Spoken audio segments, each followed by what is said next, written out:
이 구절은 우리 교회 안에 이렇게 자라왔던 사람이든 심지어 외부의 교회를 그냥 안 다녔던 사람이든 이라도 많이 들어봤을 법한 그런 내용이죠.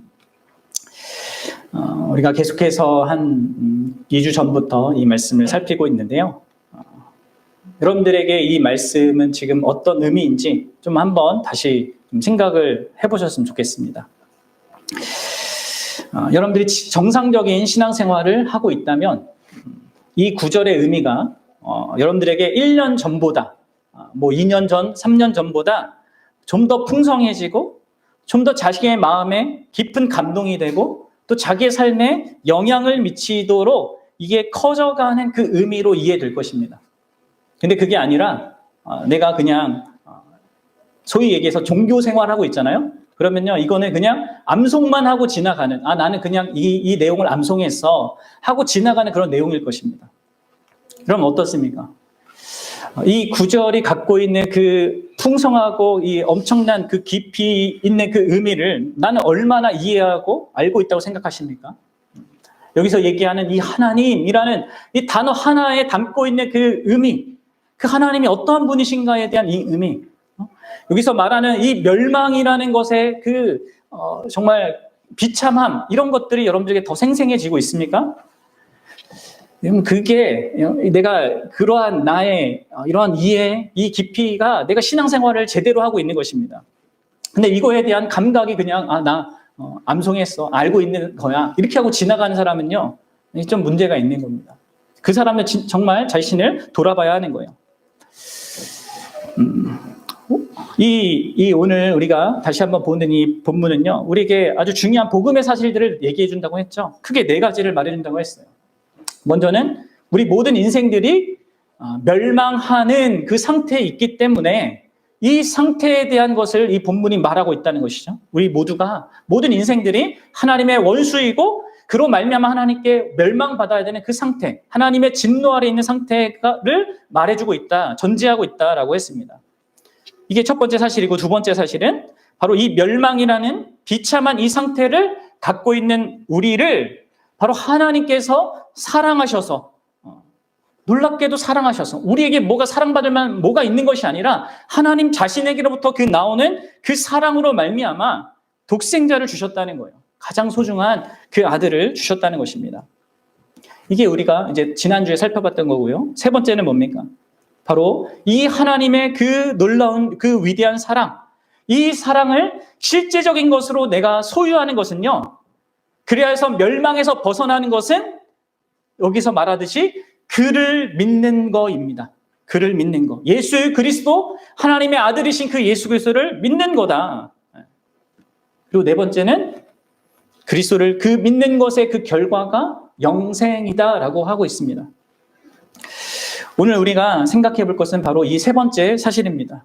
우리를 멸망에서 구원하는 이 하나님의 사랑에 이르는 길, 이 사랑을 우리 것으로 소유하는 길, 그것은 바로 믿음이라는 것이죠.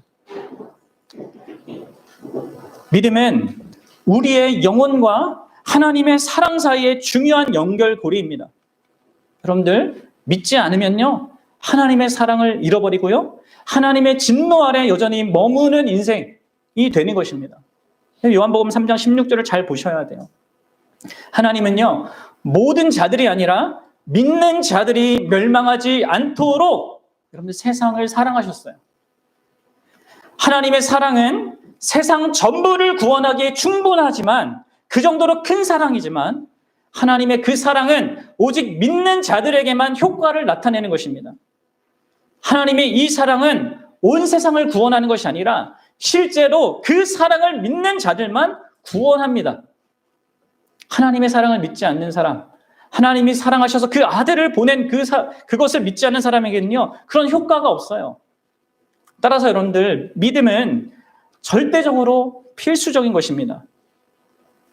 믿는 자는 하나님의 사랑과 영생이 연결되어서 멸망에서 구출되는 것이고요, 믿지 않는 자는 하나님의 진노 아래 남아있는 것입니다. 그래서 이 구원을 위해서, 영생을 위해서 이 믿음이라는 것은 절대적으로 중요하고 필수적입니다. 자, 그러면 여러분들에게 한번 묻겠습니다. 여러분들은 이 요한복음 3장 16절이 말하는 이 믿음을 가지고 있습니까? 아니, 그 전에 여기서 말하는 그 믿음이 무엇인지 알고 있습니까? 우리를 구원하는 믿음, 하나님의 사랑과 연결하는 믿음, 예수 그리스도를 믿는 그 믿음이 과연 뭘까요? 나는 진짜 그 믿음을 가지고 있나? 이것을 여러분들 우리가 잘 봐야 돼요. 왜 그러냐면 우리에게는 어떤 오해들이 좀 있기 때문입니다. 먼저 여러분들, 우리가 이 믿음에 대한 좀 생각과 이 점검과 질문이 필요한 것을 좀 생각해 봤으면 좋겠는데요. 많은 사람들이 교회를 다니면서 나는 믿는다. 난 믿어요. 하나님 믿어요. 예수님 믿어요. 예수님이 십자가에서 죽으셨고 나를 위해 부활하셨으면 믿습니다. 이런 믿음을 말합니다. 근데 여러분들, 그런 믿음이요, 내가 말하는 믿음이요, 나를 구원하는 믿음이 아닐 수 있습니다. 수많은 개신교 신자들 그리고 카톨릭 신자들이 주일마다 믿는다 하면서 교회당에 가고 예배당에 갑니다. 그런데 그들은 참 여기서 말하는 이 믿음이 무엇인지, 무엇을 믿는지, 누구를 믿는지, 또 자신의 믿음이 참된 믿음인지도 모르고 믿는다 해요. 설명도 못합니다. 그러면서 믿는다고 합니다. 여러분들 어때요? 여러분들은 여러분들의 믿음을 설명할 수 있습니까? 사실 여러분들 이렇게 자기가 온전하게 설명하지 못하고 말하지 못하는 그 믿음은요, 사실 쓸모없는 믿음이에요. 참된 믿음이 아닙니다. 여러분 이걸 점검해 보셔야 돼요. 사실 여러분 우리가 사랑이라는 그 개념을 말해도 각기 사람들이 생각하는 그 개념이 다르잖아요. 어떤 사람은요 그냥 뭘 좋아하는 것을 사랑이라고 여겨요. 내가 좋은 느낌이 드는 걸 사랑이라고 여깁니다. 또 어떤 사람은 자기 방식대로 다른 사람에게 막 뭘 하면서도 난 너를 위한 거야. 자기 방식대로 그것을 강요하면서 그것을 또 사랑이라고 말해요. 그렇죠? 사랑이란 개념이 우리가 다 갖고 있는데 그게 다 다르단 말이에요. 성경이 말하는 사랑은 뭡니까? 그런 거 아니잖아요. 이 감정만이 아닙니다. 감정도 중요하지만 감정보다는 이 참된 사랑의 핵심적인 의미는 상대방의 유익을 위하여서 자신을 희생하는 거잖아요. 희생하는 마음과 그 행동을 사랑이라 한단 말이에요. 의지적인 부분에 더 강력한 그 중심이 있단 말이에요. 감정보다. 믿음에 대해서도 마찬가지입니다. 믿음에 대해서 각자 나름의 어떤 우리의 생각들이 있는데, 근데 여러분들 이게 진짜 성경이 말한 그 믿음인지, 요한복음 3장 16절에서 말한 이 믿음인지를 잘 봐야 된단 말이에요. 그렇지 않으면 내가 믿고 있다고 하면서 그 믿음은 다른 믿음을 가지고 착각하는 믿음일 수 있다는 것이죠. 오늘 요한복음 3장 16절이 이 큰 문맥으로 갖고 있는 것이 2장에 나오는데요. 2장 23절부터 25절을 보면 이런 이야기가 있습니다. 우리 함께 좀 읽어보겠는데 제가 읽어보겠습니다. 6월절에 예수께서 예루살렘에 계시니 많은 사람이 그의 행하시는 표적을 보고 그의 이름을 믿었으나, 여기 믿음이 나옵니다. 사람들이 예수님을 보고 믿었어요. 근데 뭐예요? 24절에 예수님의 반응이 뭡니까? 예수님은 그의 몸을 그들에게 의탁하지 아니하셨으니 이는 친히 모든 사람을 아심이요, 또 사람에 대하여 누구의 증언도 받으실 필요가 없었으니 이는 그가 친히 사람 속에 있는 것을 아셨습니다. 예수님은 저들이 믿는 그 믿음이 진짜 자기 일을 다 맡길 그런 믿음이 아니라는 것을 아셨다는 거예요. 이렇게 근접 문맥에 믿음을 가진 자가 등장하지만 이들이 말하고 이들이 가진 그 믿음은 요한복음 3장 16절이 말하는 그 믿음이 아니었습니다. 구원하는 믿음이 아니었다는 거예요. 게다가 요한복음 8장에도 가보면 예수님께서 이렇게 얘기하십니다. 자기를 믿는 유대인에게 이렇게 얘기하셔요. 너희가 내 말에 거하면 참으로 내 제자가 되고 진리를 알지니 너희가 자유롭게 되리라. 그런데 여러분들 이들이요, 후반부에 가면요 그렇게 하지 않습니다. 믿긴 믿었어요. 하지만 일시적인 믿음이었단 말이에요. 잘못된 믿음이었단 말이에요. 그래서 여러분들 우리가 참된 믿음에 대한, 바른 믿음에 대한 이해를 가져야 됩니다. 이게 여러분들 좀 우리가 왜 이 믿음을 바르게 알아야 되고 나한테 이 믿음이 바르게 있는가를 확인해야 되는 되게 중요한 어떤 내용이 된다면요. 또 한 가지 오해가 있는데 이것도 우리가 좀 짚고 넘어갔으면 좋겠습니다. 그것은, 그 오해란 무엇이냐면 특별히 이제 교회에 최근 오신 분들, 복음을 기독교 신앙을 이렇게 들은 지 얼마 안 되신 분들은 잘 들어보셔야 돼요. 또 믿음을 갖기 원하는 그런 분들도 잘 들어보셔야 됩니다. 그건 뭐냐면 믿음이란 게 하나님에 대한 이 믿음이란 게 이 믿음이란 어떤 이 신앙 이게 많은 사람들이 어떻게 생각하냐면요. 나에게는 없는데 그것은 이제부터 새롭게 가져야 되는 어떤 거다라고 이렇게 생각하는 것입니다. 무슨 얘기인지 아시겠습니까? 믿음을요, 많은 사람들이 일종의 재능이나 아니면 뭔가 팍 꽂히는 무엇으로 생각하는 거예요. 갑자기 생기는 어떤 것. 이런 그렇지 않습니다. 믿음은 그렇게 작동하는 것이 아닙니다. 말씀드리지만 아직 예수님을 안 믿는 우리 사람들이 있잖아요. 그 분들에게 제가 말씀드리는데 여러분들은요, 이미 믿음을 갖고 있습니다. 이미 여러분들은 믿음을 소유하고 있고 그 믿음으로 살고 있다는 거예요.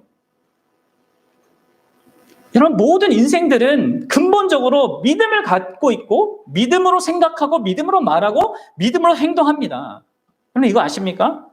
여러분들이 핸드폰을 다루는 그 사소한 것부터 직업을 결정하는 거, 내가 배우자를 결정하는 거, 그리고 옳고 그름을 결정하고 인생의 의미가 무엇인지를 결정하고 무엇을 위해 살지, 이런 것을 할 때마다 여러분들은 언제나 믿음으로 한다는 거예요. 우리의 삶은 어떤 의미에서 다 모두 믿음의 과정인 것입니다. 믿음이 없지 않아요. 많은 불신자 중에는요, 이 믿음 있는 것을요, 막 음악에 재능이 있는 사람, 운동에 재능이 있는 사람을 바라보듯이 이 믿음을 소유한 자를 바라보는 경향이 있습니다. 저들은 믿음이 있지만 저에겐 그런 믿음 없습니다. 여러분, 그렇지 않습니다. 기독교인과 비기독교인의 차이는요, 믿음이 있냐 없냐의 차이가 아닙니다. 그 믿음을요, 이 기독교인과 비기독교인의 차이는 그 믿음을 어디에 두느냐의 차이만 있을 뿐이에요. 자기의 삶을 어디에 세우는지, 무엇을 근거로 사는지 라고 하는 그 믿음의 대상이 다를 뿐이지 모두가 여러분들 믿음으로 살고 있는 것입니다. 그래서 성경은 믿음이 없는 자들아 믿어라 이렇게 말하지 않아요. 성경은 우리가 지금 부적절한 대상을 믿고 있으니까 그 믿음의 대상을 바꾸라고 얘기합니다. 그래서 회개하고 믿으라 이렇게 얘기하는 거예요. 회개하는 거 돌이키는 거죠. 내가 잘못 믿고 있는 그 대상에서부터 돌이켜서 진짜 참으로 믿어야 될 그 대상을 믿는 것입니다. 믿고 회개하고 믿으라는 거예요. 성경은 우리의 삶이 불안정하고 불행이 있는 이유가 우리 모든 인생들이 부적절한 대상을 믿고 있기 때문이라고 말하고 있어요. 그럼 여기 상상해 보세요. 우리 아이들도 이 폭탄이 있어요. 여기 폭탄이 딱 있는데 이 폭탄이 왜 위험해요? 터지니까. 왜 터지는 거예요? 그 중심에 아주 불안정한 그런 화학물질이 있어요. 그래서 그게 외부에 노출되어 있는 이 심지에 불이 붙으면 이게 타고 들어가서 결국 이 불안정한 이 혼합물을 자극해서 폭발하는 것입니다. 우리가 왜 불안하고 불행합니까?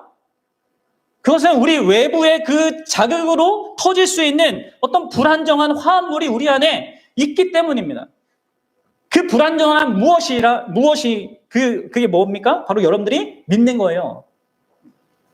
여러분들이 믿는 그것에 여러분들은 여러분들의 정체성을 찾고 있고요. 여러분들이 믿는 그것에 여러분들은 인생의 가장 중요한 것을 규정합니다. 그 믿음으로 여러분들은 무엇이 옳고 그른지를 항상 판단하며 살아간다는 거예요. 우리가 이미 믿고 있는 것 위에 내 인생을 쌓고 인생의 의미와 가치를 쌓고 있는 것입니다. 그리고 그래서 여러분들 불안정하고 불행을 경험하는 거예요. 모든 사람들이. 그 믿음이 뭘까요? 어떤 사람에게는 자기 자신일 수 있습니다. 자기의 능력, 아니면 자기의 가문, 아니면 돈, 가정, 아니면 애국심, 박애정신, 이런 것일 수 있어요. 우리는 무엇이든지 믿고 살아가는 무엇을 갖는단 말이에요. 그러니까 여러분, 성경은 너희가 믿음이 없는데 믿음을 가져라, 이제라도 가져, 이렇게 하는 것이 아니에요. 그게 아니라 믿음의 대상을 바꾸라고 하는 거예요. 여러분들이 그리스도에 대한 믿음이 없다는 것은요, 여러분들은 다른 종류의 믿음을 갖고 있다는 것을 말한다는 것이죠. 그리고 그것은요, 근원적으로 우리 마음에 나에게 가장 좋은 것이 무엇인지 나는 안다라고 하는 그 교만이 뿌리 깊게 자리 잡혀 있는 것입니다. 자기의 삶을 내가 운영할 수 있고 나는 내가 원하는 대로 또 내가 바라는 것을 이룰 수 있다라고 하는 자기 능력에 대한 엄청난 믿음이 그 안에 자리 잡고 있는 것이죠. 사실은 그거에 대한 증거를 그 어디서도 찾을 수 없거든요. 아니, 오히려 우리의 삶에는요, 그것을 반박하는 증거들이 많아요. 근데도 우리는 그걸 굳게 믿어요. 나는 내 힘으로, 내 능력으로, 내 지혜와 내 능력으로, 이런 것으로, 이런 요건으로 살 수 있어. 여러분들, 성경은 그런 우리의 믿음을 그 대상인 나가 되는 그 나로부터 그리스도께로 돌리라고 말하고 있는 것입니다. 이게 여러분들이 믿음에 대해서 좀 생각해 봐야 될 이런 생각이에요. 오해입니다. 자, 그러면 이제 진짜 성경이 말하는 그 참된 믿음이란 게 뭔가 이것을 생각해 봅시다. 성경이 말하는 믿음. 자, 우리 믿음의 선배들은요, 믿음의 그러한 모든 그 잘못된 이 구원을 주지 못하는 그 믿음에 대한 종류 많이 얘기하면서 구원 얻는 믿음에 대해서 이렇게 세 가지로 정리를 해서 말했습니다.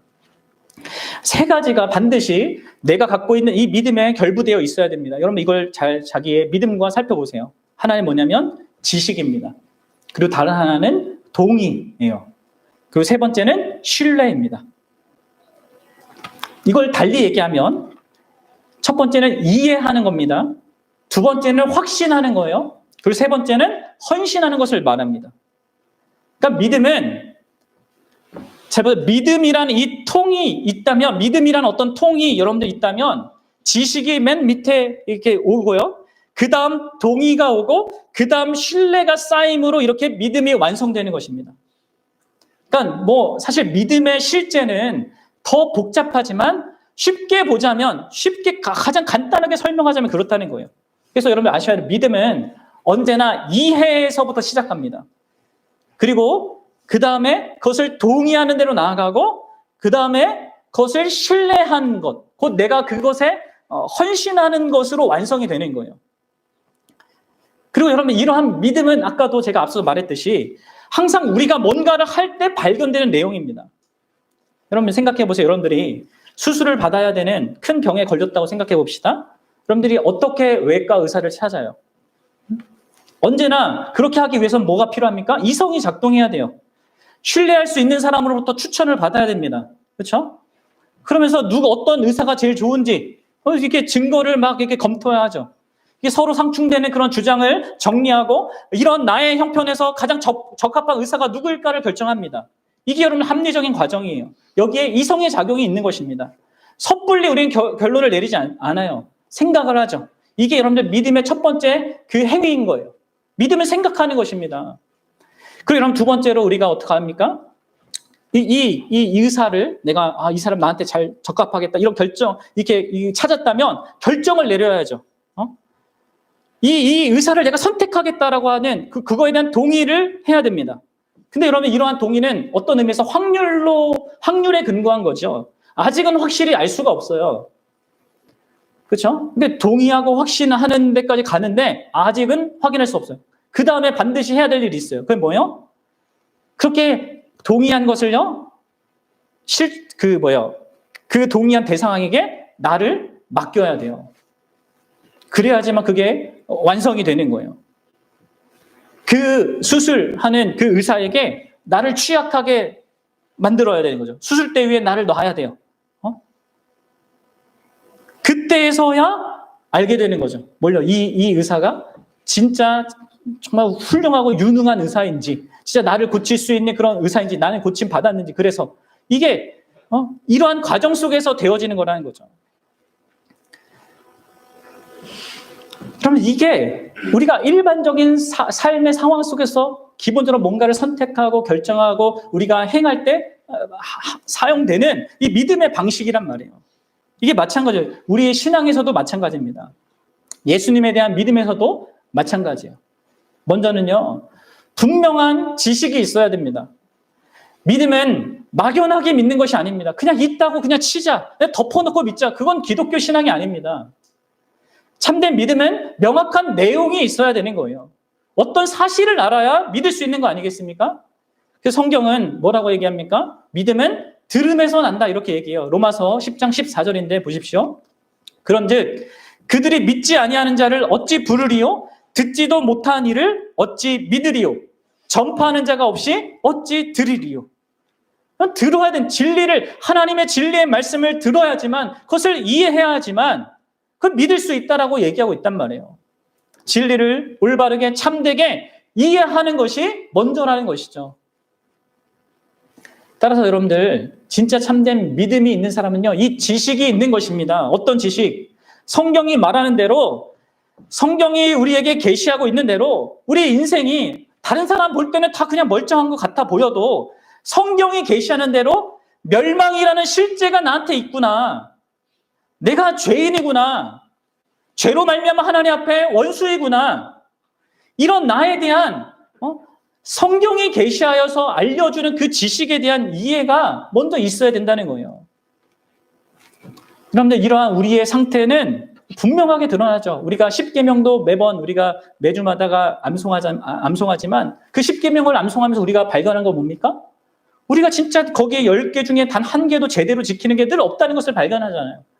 그러니까 율법을 통해서 우리의 그 죄인된 상태, 그리고 그 율법을 지키지 않은 자에게 임할 하나님의 심판, 이런 것에 대한 여러분들이 명확한 지식이 있어야 되는 것입니다. 더불어서 여러분들은 동시에 그 멸망을 해결하기 위하여서 일하시는 하나님, 그 멸망, 우리한테 있는 가장 심각한 문제는 이 멸망을 해결하시는 하나님의 사랑, 그거에 대한 분명한 지식이 있어야 돼요. 하나님의 사랑이 어디에서 드러났나, 이거에 대한 분명한 지식이 있어야 됩니다. 하나님께서 나에게 먹고 마실 이러한 자연 환경과 좋은 관계를 주신 거, 자녀를 주신 거, 좋은 남편, 아내를 주신 거, 여기서 사랑을 찾지 말고, 그것도 사랑 맞죠. 그러나 하나님이 성경을 통해서 우리에게 보이신 그 하나님 최고의 사랑은요, 하나님께서 멸망 아래 있는 우리에게 아들을 보내신 거란 말이에요. 그 아들을 보내신 것이 하나님의 사랑이다라는 것에 대한 명확한 지식이 있어야 됩니다. 그리고 무엇보다도 그 예수 그리스도께서 이 땅에 오셔서 예수님 자신이 하신 말씀이 있어요. 자기 자신에 대해 하신 말씀들이 있어요. 하나님이 내 아버지고 나는 이 땅에 아버지의 뜻을 이루러 왔다. 내가 온 것은 양으로 생명을 얻게 하고 더 풍성하게 하려고 한 거다. 내가 온 것은 죄인을 위해서 내 목숨을 화목제로 주기 위해 왔다. 라고 하신 등등의 예수 그리스도께서 하신 그 말씀에 대한 지식이 있어야 된단 말이에요. 오직 예수님만이 우리의 죄를 해결하고 이 예수님만이 우리에게 영원한 의를 가져다 주시는 것, 이 예수님만이 진실로 유일하게 죽음에서 부활하셨고 이 예수님만이 지금도 하나님 보좌 우편에서 우리를 위해서 중보하신다는 것, 그분이 나중에 곧 우리 이 세상을 심판하러 또 우리를 하나님 나라로, 영원한 나라로 이끄시러 다시 오신다는 것, 그분이 하신 모든 말씀에 대한 바른 지식, 이해가 있어야 된단 말이에요. 그리고 여러분들, 이러한 모든 그 예수 그리스도에 관한 지식 가운데 가장 중요한 것은요, 그러니까 우리가 이런 것들을 다 완벽하게 알지 못하지만 구원을 얻기 위해서 반드시 알아야 되는 그 지식은요, 바로 예수 그리스도의 희생에 관한 지식입니다. 그것이 믿음이 지향하는 목표의 그 중심에 있어요. 바로 예수 그리스도께서 우리를 대신해서 저주를 받으셨다는 사실. 그리고 그 결과로 말미암아 우리가 하나님과 사실 화목된 관계를 누릴 수 없는 우리가 화목해 되었다는 것은, 그 사실, 예수 그리스도께서 멸망받으셨기 때문에 더 이상 우리가 멸망받지 않고 예수님께서 부활하셨기 때문에 우리도 역시 부활하여 하나님의 영광을 누리게 될 것이라는 이 예수 그리스도의 명확한 이 구원의 사실이 우리에게 분명하게 이해되고 알아야 되는 그 지식으로 있어야 되는 것입니다. 믿음은 이렇게 객관적인 예수 그리스도에 관한 지식에서 시작됩니다. 그리고 여러분들, 이 지식은요, 우리가 믿든지 믿지 않든지 간에 언제나 객관적인 진리입니다. 그리고 여러분들이 그 진리를 이해해야 해요. 믿음은 지식에서 시작합니다. 이해에서 시작됩니다. 그리고 두 번째로 동의가 필요합니다. 동의. 그 지식을 확신하고 동의하는 것이 필요해요.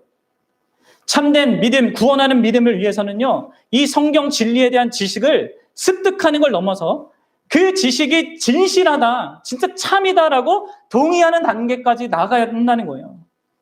그럼 다시 말하지만 믿음은 단순히 주관적이거나 감정적인 무엇이 아니에요. 믿음은 믿든지 믿지 않든지 간에 구체적인 진리가 먼저 있는 것입니다. 그리고 그 진리를 동의하는 것이, 참으로 그러하다라고 동의하는 것이 있어야 된다는 것이죠. 무엇보다도 앞서 얘기한 이 두 가지 진리에 여러분들 동의해야 합니다. 성경이 우리에게 죄가 있고 죄의 비참함을 경험하고 있고 멸망 아래 있다고 말하는 그 사실, 그러기에 내가 하나님의 원수라는 이 사실에 대한 이 동의가 먼저 있어야 된다는 거예요. 그래서 내가 내 스스로 나를 구원할 수 없고 내 스스로 이 죄의 문제를 해결할 수 없다는 이 무능력을 우리가 고백해야 되는 거예요. 동의해야 된다는 거예요. 나에게는 진짜 구세주가 필요하다라는 이 사실, 성경이 말한 이 사실에 동의해야 한다는 것입니다. 그리고 나아가서 뭐요? 그 예수 그리스도에 대한 핵심적인 그 지식, 그게 진실로 그러하다. 예수님만이 나를 죄에서부터 구원할 수 있는 유일한 구세주자, 이 사실에 동의해야 하는 것입니다. 예수님이 우리의 하나님이시고 우리의 구주이고 인류의 구속자이고 그리스도이시라는 거, 우리의 제사장이고 왕이고 선지자라는 것을요 동의해야 돼요. 정말로 그러하다고 동의해야 합니다. 이게 있어야 돼. 반드시 여러분 이 두 가지가 먼저 있어야 됩니다. 자, 그런데 이제 여러분 세 번째, 이 요소가 가장 중요합니다. 이렇게 지식과 동의가 있는 것만으로는요 참된 믿음일 수 없어요. 구원하는 믿음이 아닙니다. 이 요한복음 3장 16절에서 말하는 그 믿음이 아닙니다. 이 세 번째 요소가 반드시 있어야 됩니다. 이 세 번째 요소가 믿음에 있어서 가장 결정적이고 핵심적인 부분입니다. 그것은 바로 무엇이냐면 신뢰예요. 신뢰. 신뢰하는 것. 이렇게 알고 동의한 그분을요 내가 내 전부로 신뢰하는 것. 이게 여러분들 우리의 영혼의 기능 중에 의지라는 영역에서 일어나는 것인데요. 자신이 알고 동의한 이 대상을 전적으로 의존하는 것, 그것을 믿음이라고 얘기한다는 것이죠. 구원을 얻기 위해서는요 오직 예수 그리스도께만 의존해야 합니다. 이것은 마치 내 온몸을 다 뻗쳐서, 여러분들 큰 바위가 있다고 생각해 보십시오. 그 큰 바위에 내 온몸을 그냥 힘을 다 빼고 거기 탁 철퍽 엎어져 눕는 것과 같습니다. 그리스도께 나를 던지는 것, 그분 안에 쉬는 것, 그분께 모든 걸 맡기는 것, 그것이 여러분들 신뢰예요. 성경이 말하는 신뢰. 사랑하는 여러분, 사탄과 위선자들은요 그리스도에 대한 많은 지식을 가지고 있습니다. 심지어 그 지식에 동의하고 있습니다. 여러분들 사탄도 그렇고 귀신도 그렇고 모든 그 요한복음에 나오는 예수님을 믿었다고 했던 그 모든 사람들은요 다 예수님에 대한 어떤 일정 지식이 있단 말이에요. 예수님이 한 거에 대한 동의가 있었단 말이에요. 그런데 그들이 하지 못하는 게 있어요. 그게 뭐예요? 그건 바로 신뢰하는 거예요. 자, 야고보서 2장 19절도 이렇게 얘기하죠. 내가 하나님은 한 분인 줄 믿느냐? 잘하는도다. 귀신들도 믿고 떠느니라. 그럼 귀신들도 믿습니다. 믿고 반응을 보여요. 떠는 반응을 보여요. 아, 무섭다. 뭐 어떤 하나님에 대한 어떤 걸 받는단 말이에요. 근데 그게 참된 믿음이 아니란 말이에요. 귀신은 뭘 못합니까? 안 합니까? 자기 전부를 그에게 의탁하지 않습니다. 신뢰하여 나를 맡기지 않는단 말이에요. 그래서 여러분 믿음의 가장 중요한 요소가 그분께 나를 맡기고 신뢰하는 것입니다. 이게 여러분 구원 얻는 믿음의 핵심이자 바른 방식이에요. 로마서 10장 10절에도 이렇게 얘기하죠. 잘 읽어보십시오. 같이 읽어봅시다. 시작. 사람이 마음으로 믿어 의에 이르고 입으로 시행하여 구원에 이르니라. 우리가 이 말씀을 잘못 배워왔죠. 그냥 내가 마음으로 믿고 말로만 하면은 구원받는다. 이런 식으로 쉽게 이렇게 배워왔는데 그렇지 않습니다. 그럼 이거는 이 로마 시대 때라는 사회적인 그 문화적인 배경이 있는 거잖아요. 그렇죠? 이 당시 때 여러분들 내가 예수님을 믿어서 난 예수님을 주로 고백하면 어떤 일이 벌어진 줄 아십니까? 그때 당시 이 세상에는 이미 주가 있어요. 구원자가 있어요. 신이 있죠. 뭐예요? 로마 황제였단 말이에요. 그런데 로마 황제가 모든 사람들에게 주라고 고백되어지는 그 시대에 내가 예수님을 주라고 고백합니다라고 하는 것은요, 이건 자기 목숨을 거는 겁니다. 그냥 입으로 하면 된다라는 그런 얘기가 아니에요. 나의 전부로부터 나의 전 존재를 다 걸고 고백하는 그 고백을 믿음이라고 얘기하고 있는 거죠. 그것이 사실 신뢰를 말하고 있는 것입니다. 신뢰를. 그럼 그래서 비유하자면요, 지식과 동의라는 것은 믿음의 몸이라면 이 신뢰, 이렇게 의존하고 의탁하는 이것은요, 믿음의 영혼이라고 할 수 있는 것입니다.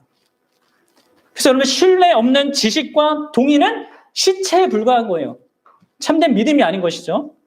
그래서 믿음이 있다고 하는 사람들은 이것을 물어봐야 합니다. 나에게 내가 정말 지식과 그 동의가 있을 뿐만 아니라 나의 전부를 그분께 전적으로 맡기는 게 있는가? 그래서 여러분들 참된 믿음은 이렇게 말합니다. 나에게 예수님은 자신이 말씀하신 그분이다. 예수님은 친히 하겠다고 약속하신 그것을 하실 분이다. 그분은 나의 구원을 위해 지정되신 그런 분이다. 나는 그분의 손에 나를 맡긴다. 그러면 그분이 나를 구원하실 거다. 그분이 말씀하신 대로 행할 것이라고 믿고 그분의 약속을 나는 의지한다. 라고 이렇게 막 그분을 이해하고 동의하고 나를 신뢰하는 것. 자기의 몸과 영혼과 자기의 전부를 그리스도께만 의탁하는 것. 그것이 여러분들 믿음입니다. 여러분들에게 이런 믿음이 있습니까? 자, 이거를 제가 이러한 믿음을 여러분들에게 또 우리 아이들에게 조금 더 쉽게 설명하기 위해서 예를 한번 들어드리겠습니다. 1859년이라고 해요. 프랑스의 고개사 샤를 블롱댕, 이름도 참 특이합니다. 샤를 블롱댕이라는 사람이 있었어요. 고개사가 있었어요. 이 사람이요, 캐나다와 미국에 있는 그 나야가라 폭포 있잖아요. 거기에 절벽 그 사이에 그 줄을 메고 거기를 횡단하는 그 고개를 보였다고 합니다. 거기에 수천 명이 모여서 그 고개사가 이렇게 건너가는 걸 보고자 했죠. 이 고개사가 얘기합니다. 여러분, 내가 이 나이아가라 폭포에 있는 이 줄을 건널 거라고 여러분들이 믿는다면 나를 위해서 좀 박수를 좀 쳐달라고. 사람들이 그냥 긴가민가 하면서 어쨌든 잘 해보라고 이렇게 박수를 쳐줬어요. 이 고개사가 정말 아주 쉽게 건넙니다. 그 다음에는 또 이렇게 얘기해요. 내가 이 줄을 외발 자전거 타고 한번 건너보겠습니다. 그것을 건널 수 있다고 여러분들 믿는다면 다시 박수를 쳐달라고. 사람들이 또 박수를 칩니다. 그리고 이 사람이 어떻게 해요? 진짜 외발 자전거를 타고 거기를 건너요. 그 다음에 이 사람은 눈을 가리고 건너기도 했고, 그럼 중마라고 해서 이렇게 나무 막대기 걷는 그거 있잖아요. 그걸 타고도 또 막 건넌단 말이에요. 사람들이 점점점 그를 믿기 시작했고 그 믿음의 확신으로 정말 저 사람은 할 수 있는 거구나 이렇게 변하기 시작했습니다. 그러자 이제 그 사람이 마지막으로 물어요. 혹시 여러분들은 내가 이 줄을 사람을 태우고도 건널 수 있다라고 믿습니까? 그러자 사람들이 막 환호하면서 막 그렇다고 믿어요. 그러자 이 고개사가 물어봅니다. 혹시 여러분 중에 제 등에 타실 분 있습니까? 그럼 어떻게 사람들이 대답했을까요? 아무도 자원 안 합니다. 그렇죠? 이들은 이 블롱댕에 대한 충분한 지식이 있었어요. 또 그가 건널 수 있다라고 한 것에 전적으로 동의를 했습니다. 하지만 누구도 그의 등에 엎이려고는 하지 않았어요. 왜요? 참된 신뢰가 없었기 때문이에요. 여기 성경이 얘기하는 신뢰, 의탁하고 그에게 전적으로 나를 맡기는 이게 없었기 때문에 자기 운명을 맡기는 그 신뢰 있잖아요. 그게 없었어요. 그때 한 사람이 손을 들고 자원합니다. 그게 해리 콜코드라는 사람이에요. 결국 이 블롱댕이요, 그 사람을 업고 무사히 그 폭포를 건너가요. 이 해리 콜코드가 보인 것이 여러분들 참된 믿음이에요. 믿음. 누군가를 의지하여서 완전히 기대고 나를 다 맡기는 것입니다. 근데 여러분들 이 콜코드가 어떻게 이런 믿음을 가질 수 있었는지 아십니까? 사실 그는 블롱댕의 매니저였습니다. 다른 사람보다 그 고개사를 더 잘 알았던 거예요. 그가 자신을 데리고 그 무사히 건널 수 있다는 사실에 완전히 동의했고 그를 신뢰하여서 그에게 자신의 운명을 그냥 맡긴 거죠. 목숨을 맡긴 거죠.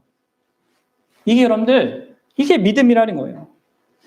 이 참된 믿음은요, 예수 그리스도께 자기 전부를 맡기는 것입니다. 어디를 가든지 그분의 등에 올라타는 거예요. 그분이 나를 안전하게, 나를 보호하고 지키고 이끄실 것을 동의하고 알면서 나를 맡기는 것이라는 거죠. 만약에 여러분들 내가 예수님을 아는데, 예수님을 동의하는데 내 전부, 내 인생 전부를 맡기지 않는다면요, 그것은 참된 믿음이 아니고 구원하는 믿음이 아닙니다. 여전히 자기 뜻대로 살려고 하고 자기가 좋다고 생각하는 대로 살고 자기가 옳다고 생각하는 대로 사는 것은요, 그것은 구원하는 믿음이 아닌 것입니다. 그러면 여러분들, 이것은 완벽한 믿음을 얘기하는 걸까요? 그렇지 않아요, 여러분들. 자신을 다 맡기고도 의심하고 불안할 수 있습니다. 그렇죠? 그건 당연한 거예요. 매니저가 이렇게 맡기긴 했지만 그 불안한 이런 게 없었겠습니까? 있었겠죠. 그리고 여러분, 어떤 의미에서 신뢰는 기본적으로 상대에게 나를 내어 맡기는 것이기 때문에 내가 취약해질 수밖에 없어요. 그러니 의심도 있고 불안할 수밖에 없어요. 그럼 여러분들이 유능한 의사한테 자기의 병의 문제를 맡길 때도 그건 마찬가지 아닙니까? 거기에 의심도 있고 불안함이 있을 수밖에 없습니다. 근데 내어 맡길 때 어떻게 됩니까? 내가 고침받는 거예요. 그렇죠? 그리고 그 의사가 진짜 유능하다는 것을 알게 되는 것입니다. 그래서 여러분들, 결국 믿음은 이렇게 지식과 동의, 결정적으로 나를 전적으로 맡기는, 의탁하고 신뢰하는 그 신뢰로 내어 맡기는 게 있을 때 완성되는 것이죠. 그걸 예수님을 믿는다라고 하는 겁니다. 여러분, 잘 생각해 보셔야 됩니다. 기독교가 말하는 믿음은 맹목적인 건 아닙니다. 믿음은 지식에서 시작해요. 예수님이 정말 어떠한 분인가? 그분이 말씀하신 그분이다라는 것에 대한 그 지식에서 시작합니다. 믿음은 짐작이 아니에요. 확실한 것을 믿는 것입니다. 신뢰할 것으로 계시된 그 진리에 그분에게 나의 운명을 거는 것, 그것이 믿음이라는 것이죠. 여러분, 우리는 그런 믿음을 갖고 있습니까? 어떻습니까? 결론적으로 여러분들, 우리가 살필 것은요, 우리의 구원을 위해서 우리를 구원하는 이 믿음에 있어서 정말 마지막으로 주의해야 될 것은요, 이 믿음이 나를 구원하는 것이 아니라 이 우리의 믿음의 대상이신 예수 그리스도께서 나를 구원한다는 사실입니다. 이걸 여러분 또 잘 기억하셔야 돼요.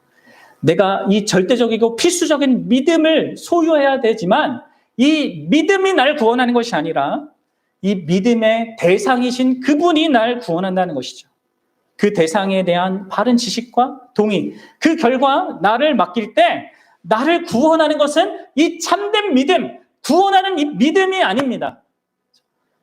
무엇이 나를 구원해요? 나를 구원하는 것은 믿음의 그 대상이 나를 구원하는 겁니다. 그렇죠? 제가 계속 이 의사 선생님 예를 들잖아요. 그러니까 내가 병에 걸렸어요. 세계적으로 유명한 그 사람에게 나를 맡겼습니다. 나를 던져서 맡겼어요. 그럼 뭐가 나를 구원하는 겁니까? 그 의사가 나를 구원하는 거죠. 그 의사가 나를 고치는 거죠. 내 믿음이 나를 고치는 거 아닙니다. 그러니까 그 믿음 안에는 어떤 불안한 요소가 있고 부족한 요소가 있고 이런 것들이 있어요. 하지만 그 사람의 진짜 최고 권위의 의사라면 그 사람이 나를 고치는 거예요. 그럼 얼마나 완벽한 믿음이 있어야지 나의 이런 구원이 가능할까요? 얼마나 완벽한 그 의사에 대한 믿음이 있어야지만 내 병이 고쳐질까요? 완전한 확신, 완벽한 믿음, 그게 아니에요. 어느 정도 이 의사가 유능한 자이고 그가 그동안 다뤄왔던 환자들이 대부분 낫고 이런 것에 알고 동의하는 정도로 그래서 나를 거기에 맡길 수 있는 정도의 지식 정도 있으면 되는 겁니다. 완벽한 믿음이 아니라. 예수님께도 마찬가지예요. 예수님이 어떠한 분이신고 나의 상태가 지금 어떻고 그분이 하신 일이 뭐고 그래서 거기에 나를 맡길 수 있을 정도의 믿음만 있으면 된다는 것이죠. 그래서 여러분들 그 수술이 성공하면 그것은 나를 던졌기 때문에 수술이 성공한 것이 아니라 그 의사가 유능했기 때문에 성공한 거잖아요. 마찬가지예요. 예수님에 대한 지식과 동의 그리고 나를 전적으로 내어 맡기는 그 신뢰, 그 믿음이 우리가 발휘되어야지만 그것이 나를 구원하는 것이 아니라 그 믿음의 대상이신 그 예수 그리스도께서 나를 구원하신다는 거예요. 멸망하지 않는데 이 믿음이 반드시 필요하지만 이 믿음이 나를 구원하는 것이 아니라 예수님이 나를 구원한다. 이것을 여러분들 명확하게 아십시오. 그래서 우리 믿음의 선배들이 요약한 하이델베르크 유리문답 21문에는 이렇게 나와 있습니다. 제가 얘기한 거를 여기 얘기한 걸 제가 풀어서 설명한 거예요. 한번 보십시오. 참된 믿음이란 무엇인가? 한번 읽어봅시다. 시작. 참된 믿음은 하나님께서 그의 말씀에서 우리에게 계시한 모든 것이 진리라고 여기는 확실한 지식이며 동시에 성신께서 복음으로써 내 마음속에 일으키신 굳은 신뢰입니다. 곧 순전히 은혜로 오직 그리스도의 공로 때문에 하나님께서 죄 사함과 영원한 의로움과 구원을 다른 사람뿐만 아니라 나에게도 주심을 믿는 것입니다. 아멘. 사랑하는 여러분, 놀랍게도 이 우리의 믿음, 이 믿음이 참 보잘것없는 그런 믿음인데도 불구하고 이 믿음이 나를 예수님과 하나 되게 합니다. 연합하게 합니다. 완벽한 믿음, 강한 믿음이 그렇게 하는 것이 아니라 연약한 믿음이라 할지라도 하나님의 도우심 가운데 자기 전부를 예수님께 의탁하는 사람, 그 사람은 예수님과 하나 되고요. 그로 말미암아 예수님의 모든 것을 소유하게 되는 것입니다. 그분의 완벽한 삶이 나의 것이 되고 그분이 십자가에서 죄값을 치른 것이 나의 것이 됩니다. 그분의 아들의 신분이 나의 것이 되고 그분의 모든 지위가 다 나의 것이 됩니다. 그분의 생애, 그분의 실천, 삶, 죽음, 그 모든 것이 다 우리의 것이 되는 거예요. 사랑하는 여러분, 믿음이 그렇게 만드는 건데 그 믿음의 대상 때문에 그렇게 되는 거예요. 그래서 여러분들, 우리 가운데 믿음이 있는 사람들, 그분들에게 말씀드립니다. 여러분들이 예수님을 믿는다, 그 믿음으로 산다라는 것은요, 언제나 여러분들이 예수님과 그분이 하신 일을 끊임없이 바라본다는 것을 얘기합니다. 계속해서 예수님이 누구고, 무엇을 하셨고, 지금 무엇을 하고 계신지, 앞으로 무엇을 한다고 약속하셨는지, 그것을 더 깊이 알아가고, 더 깊이 동의하고, 거기에 나를 맡기고 살아가는 것입니다. 그래서 여러분들 이렇게 생각하죠. 믿는 사람들을 생각하셔야 됩니다. 여러분의 감정에 막 휘몰아치는 어떤 그런 상황과 형편에 이르렀을 때 생각하셔야 돼요. 이게 복음과 일치하는지, 내 행동이 복음과 일치하는지, 내가 생각하는 것이 복음과 일치하는지, 이걸 물으며 사는 것입니다. 믿고 살아가는 것은요. 여러분 우울을 경험합니까? 그게 복음과 일치하는지 물어야 됩니다. 죄책감이 듭니까? 그게 복음, 예수님 그분이 하신 일과 일치하는지 이렇게 생각해 봐야 돼요. 나의 무엇에 막 자랑스러운 마음이 막 듭니까? 그럼 그게 복음과 일치하는지를 물어봐야 된단 말이에요. 다른 사람의 신앙생활이 다른 사람의 막 나보다 좀 우습게 보입니까? 그럼 그게 복음과 일치하는지 그것을 물어보는 것입니다. 이게 여러분 예수님을 믿고 살아가는 삶이에요. 기독교는 규칙의 집합체가 아니에요. 예수님이 하신 일 때문에 그리고 그 예수님 때문에 확신하고 그것을 기반으로 이렇게 살아가는 것. 그게 여러분들 기독교가 말하는 겁니다. 이런 성경은 구원을 얻으면 잃을 수 없다라고 얘기하죠. 왜 그래요? 이런 얘기 많이 들어봐요. 한 번 받은 구원은 영원한 구원이다 이런 얘기 많이 들어봤습니까? 많이 들어봤잖아요? 왜 그렇게 말할 수 있습니까? 구원을 잃을 수 있다는 것이 복음하고 맞지 않기 때문입니다. 구원은 우리가 얻어낸 게 아니에요. 내가 노력해서 얻은 게 아닙니다. 그러니까 잃을 수도 없는 거죠. 착하게 행동해서 구원 얻는 것이 아니니까 나쁜 행동을 해서 잃을 수 있는 것이 아닙니다. 예수님이 죄값을 지불했고 예수님이 내가 살아야 할 그 삶을 대신 살았기 때문에 다만 그것을 믿음으로 내 것이 되게 해주시는 것이기 때문에 잃을 수가 없는 것입니다. 여러분들 이렇게 믿음으로 사는 것은 끊임없이 예수님과 그분이 하신 일을 근거로 모든 것을 판단하고 생각하고 살아가는 것입니다. 이렇게 자기 전부를 그 예수님과 그분이 하신 일에 의탁해서 살아가는 것, 그게 믿음으로 살아가는 거예요. 만약 우리 가운데 아직 예수님을 믿지 않는 분이 있다면요, 여러분들은 지금 이 세상을, 자기의 삶을요, 심판날이 없는 것처럼 살아가는 것입니다. 예수님이 다시 오실 일이 없는 것처럼 인생을 사는 것이고요. 하나님이 내가 행한 그런 행위에 대해서 전혀 심판하지 않을 자처럼 살아가는 것입니다. 예수님이 나를 위해서 죽으시지 않은 것처럼 인생을 살고 있는 거예요. 헛된 믿음을 가지고 살고 있는 것이죠. 여러분들, 우리 모두는요, 믿음을 가지고 삽니다. 믿음이 없는 것이 아니라 믿음의 대상이 다른 것뿐이에요. 믿지 않는 사람들은요, 예수님이 구원자이고 그분이 심판자가 아니라는데 자기 목숨을 걸고 살고 있는 겁니다. 그리스도가 없다는데 자기 인생을 걸며 살고 있는 것입니다. 여러분들은 여러분들의 삶과 운명 전체를 그러한 믿음에 전제하여서 걸고 살아가고 있는 것이죠. 그래서 여러분들이 불안하고 두렵고 우울하고 막막한 것입니다. 그래서 불행과 영원한 멸망이 여러분들의 결론입니다. 믿지 않는 사람들의 결론이에요. 바라기는 여러분들 정말 거기에서 돌이키십시오. 그리고 참된 믿음의 대상 되신 그 예수 그리스도를 바라보고 믿으십시오. 그분을 알고 그분을 동의하고 무엇보다도 그분께 여러분들 전부를 맡기십시오.